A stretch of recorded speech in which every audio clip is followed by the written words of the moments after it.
ইসলাম বিশ্বের দ্বিতীয় বৃহত্তম ধর্ম, কিন্তু আপনি শুনলে অবাক হবেন, বিশ্বে এমনও কয়েকটি দেশ রয়েছে যেখানে একটিও মসজিদ নেই, নেই মুসলিমদের বসবাস। এমনই কয়েকটি দেশ নিয়ে থাকছে আজকের আলোচনা।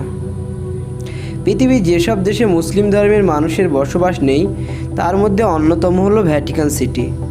এটি বিশ্বের ক্ষুদ্রতম স্বাধীন রাষ্ট্র এবং ক্যাথলিক খ্রিস্ট ধর্মের কেন্দ্রস্থল। এই দেশ রোমের অভ্যন্তরে অবস্থিত এবং মূলত পোপের নেতৃত্বাধীন ক্যাথলিক চার্চের প্রশাসনিক সদর দপ্তর হিসেবে কাজ করে। ভ্যাটিকান সিটিতে মুসলিম ধর্মাবলম্বী মানুষদের বসবাস একেবারেই নেই। ভ্যাটিকান সিটির আয়তন মাত্র 44 হেক্টর এবং জনসংখ্যা খুবই কম। এই সীমিত জনগোষ্ঠীর প্রায় সবাই ক্যাথলিক ধর্মীয় ব্যক্তিত্ব, কর্মী এবং তাদের পরিবারের সদস্য। তাই এখানে অন্যান্য ধর্মের অনুসারীদের বসবাস করার সুযোগ খুবই কম।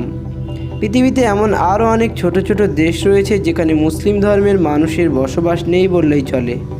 কিছু দেশে নগণ্য সংখ্যায় মুসলিম ধর্মাবলম্বী মানুষের বসবাস রয়েছে।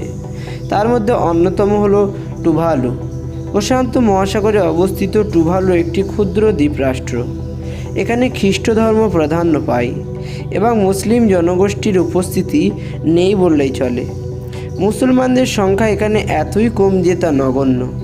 এছাড়াও দক্ষিণ প্রশান্ত মহাসাগরের ক্ষুদ্র দ্বীপরাষ্ট্র নাউরুতে মুসলিম জনগোষ্ঠীর সংখ্যা নেই বললেই চলে।